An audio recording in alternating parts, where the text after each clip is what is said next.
Assalamualaikum warahmatullahi wabarakatuh. Perkenalkan, nama saya Dewanto Prodo Widagdo dan rekan saya Rizky Syafruddin. Di sini kami akan menjelaskan tentang beberapa dari 31 teori organisasi. Dan saya akan menjelaskan beberapa di antaranya. Yang pertama, pengaturan teori biaya dan firma, yaitu memeriksa hubungan perdagangan yang sedang berlangsung dan menanyakan proses mana para pihak harus menyesuaikan hubungan dengan mengakomodasi perubahan, khususnya berkaitan dengan penggunaan sumber daya yang ada. Yang kedua, agen teori. Teori ini menjelaskan tentang kelola perusahaan, yang menggambarkan pemilik perusahaan sebagai prinsipal yang mempekerjakan agen, dalam hal ini yaitu manajer, untuk melaksanakan organisasi pengoperasian bisnis. Yang ketiga, rasionalitas teori. Rasionalitas teori yaitu menyadari bahwa tidak mungkin untuk menganalisis dan memahami sendiri informasi relevan yang berkaitan dengan pengambilan keputusan dan pemilihan perusahaan. Hal tersebut dapat dijadikan dasar bagi manajer pemasaran untuk mengembangkan organisasi sehingga dapat diarahkan untuk nantinya dapat membentuk dan mengembangkan strategi pemasaran bersama.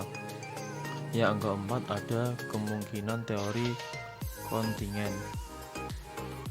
Hasil dari desain sistem dan dipandu oleh hipotesis orientasi umum bahwa organisasi yang fitur internalnya paling sesuai dengan tuntutan lingkungan mereka akan mencapai adaptasi terbaik. Cara terbaik untuk mengatur tergantung pada situasi atau sifat dari lingkungan yang terkait dengan organisasi. Yang kelima, teori eklektik internasional produksi. Teori eklektik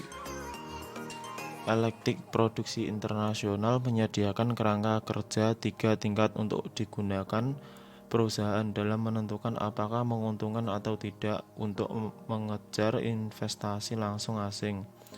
Ini berpusat pada keuntungan di bidang kepemilikan, keuntungan spesifik lokasi, dan internalisasi pasar.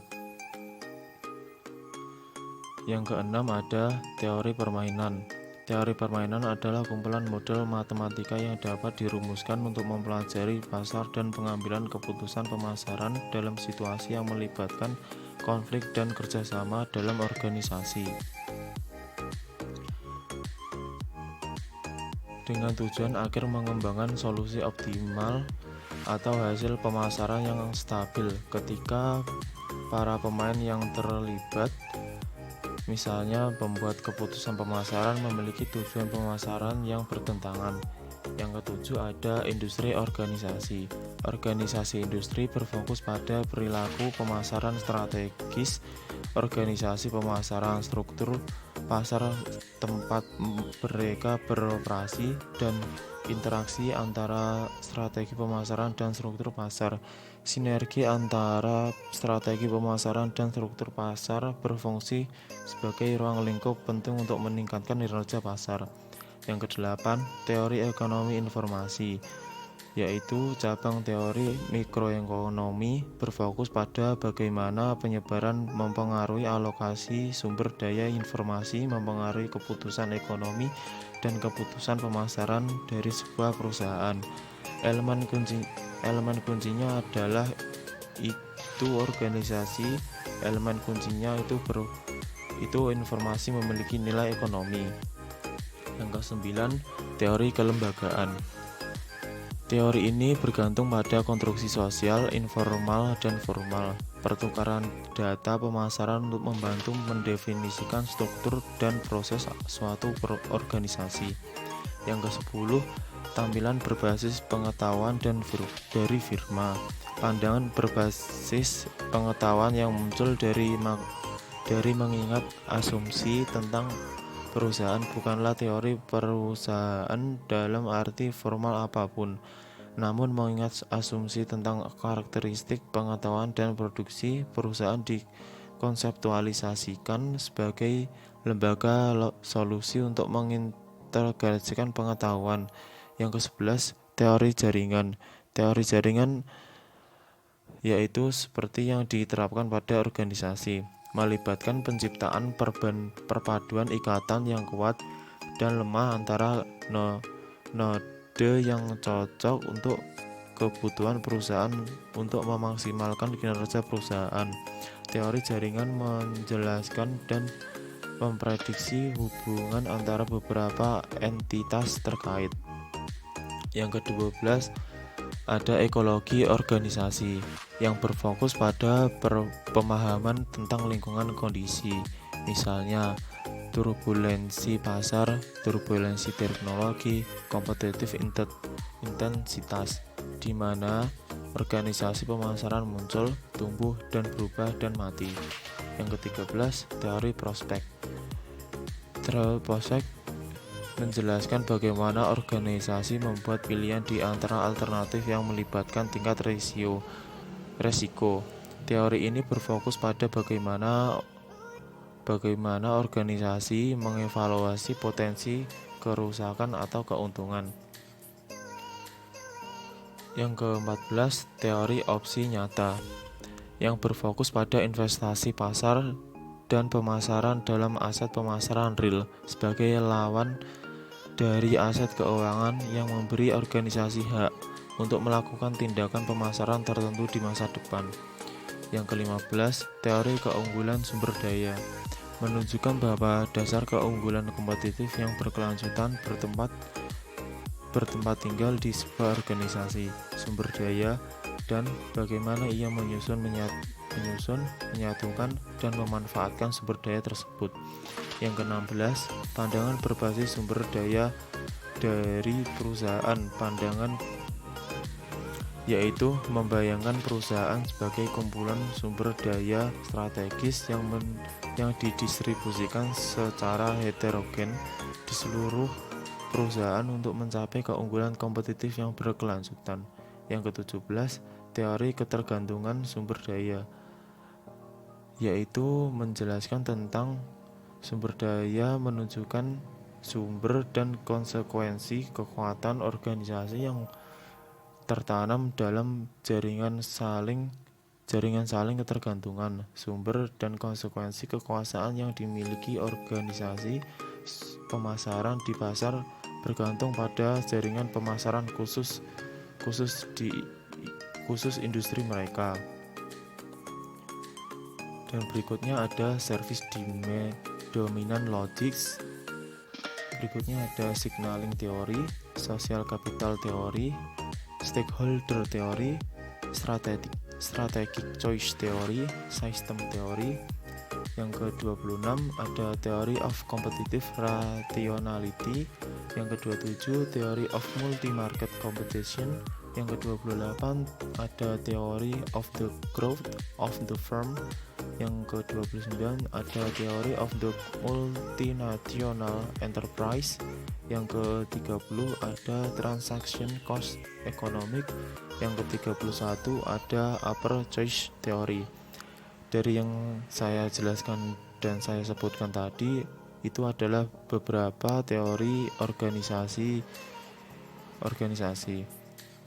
Dan berikutnya akan dijelaskan oleh rekan saya tentang teori permainan. Baik, pada bagian selanjutnya kami akan mencoba menjelaskan tentang salah satu teori yang kami pilih dari ke-31 teori dalam jurnal Holt sebelumnya. Teori yang kami pilih yaitu teori permainan. Teori permainan atau game teori itu merupakan warisan ilmu yang dibuat oleh seorang ahli matematika yang bernama Emil Borel pada tahun 1921 yang digaungkan oleh John von Neumann dan Oskar Morgenstern yang dipopulerkan dengan istilah Theory of Parlour Games dan dikenal pada dunia pada tahun 1928. Akan tetapi, dalam dunia ekonomi dipopulerkan oleh seorang matematika asal Princeton yang bernama John Nash. Game teori itu sendiri mempunyai arti bagian ilmu matematika yang penerapannya menganalisis hasil interaksi antar para pesaing dan telah diterapkan sejak lama pada bidang ekonomi agar menstimulus kesuksesan dan minat dalam bidang manajemen strategis. John Nash sangat berkontribusi dalam hal ini dengan menemukan strategi yang bernama Nash Equilibrium. yang merupakan jawaban atau strategi dan non-kooperatif game teori. Jenis games ini lebih fokus kepada model pengambilan keputusan yang bukan kepentingan dari agen, sehingga agen memiliki rasa agar setiap keputusannya diikuti oleh agen lainnya, sehingga dalam hal ini non-kooperatif game teori tidak mengenal koalisi antar agen. Game teori mempunyai kelemahan besar. Orang tidak akan bersikap persis yang dikesankan oleh teori tersebut. Meryl Flood dan Melvin Dexter pada tahun 1950 yang turut mengembangkan permainan Prisoner's Dilemma atau diartikan dilema tahanan yang menjadi frustrasi karena kenyataannya bahwa orang yang berpikir secara rasional sekalipun tidak bersikap sebagaimana yang dikesankan oleh teori itu, dan akhirnya akan meninggalkan pekerjaan yang dilakoninya. Masuk kepada bagian penerapan.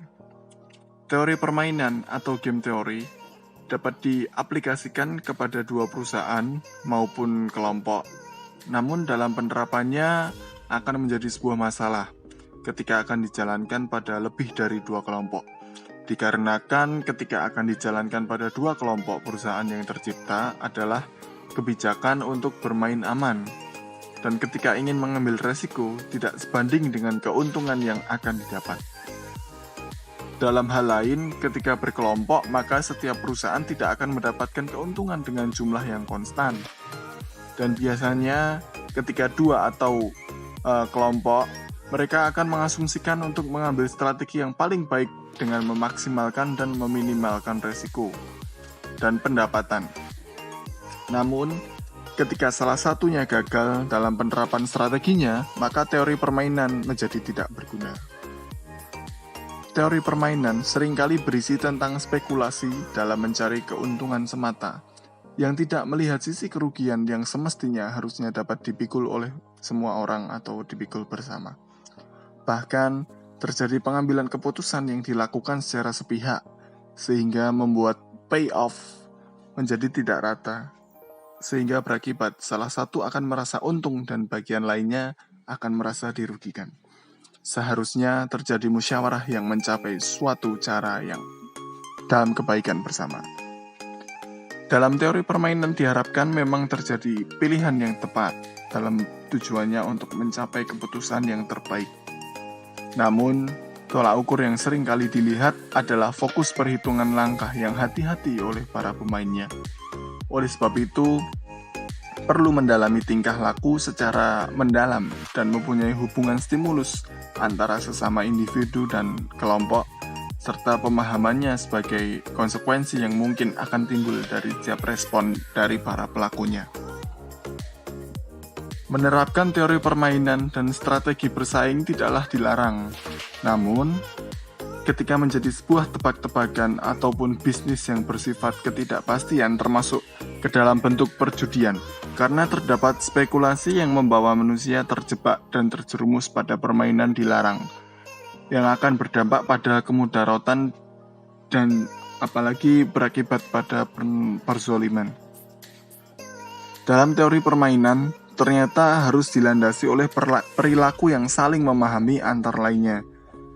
Karena setiap keputusan mempunyai konsekuensi yang berbeda antar setiap individu dalam kelompok. Pada teori permainan, dimungkinkan munculnya emosi negatif yang dihasilkan dari kepribadian individu lainnya. Hal itu dapat mengakibatkan kehancuran dalam menggapai tujuan. Oleh karenanya, perlunya tuntunan yang sehat dengan nilai etika yang luhur yang terkandung dalam bisnis yang akan dijalankan. Perlunya juga setiap orang tidak hanya memikirkan kepentingannya sendiri terhadap keuntungan semata, karena terdapat hak orang lain yang mestinya kita penuhi. Dan wajiblah ketika kita dalam suatu kelompok yang saling mewadahi, tetaplah untuk tetap saling bekerja sama dengan koridor yang baku, yakni di mana ketika saling mendapatkan keuntungan, hendaklah untuk saling berbagi. Dan ketika mengalami kesulitan, juga hendaknya untuk saling membantu. Mungkin itu sedikit review tentang teori permainan yang kami pilih dalam jurnal Hult. Semoga apa yang kami sampaikan jelas dan maknanya dapat tersampaikan dengan baik. Kurang lebihnya mohon maaf. Wabillahi taufik wal hidayah. Wassalamualaikum warahmatullahi wabarakatuh.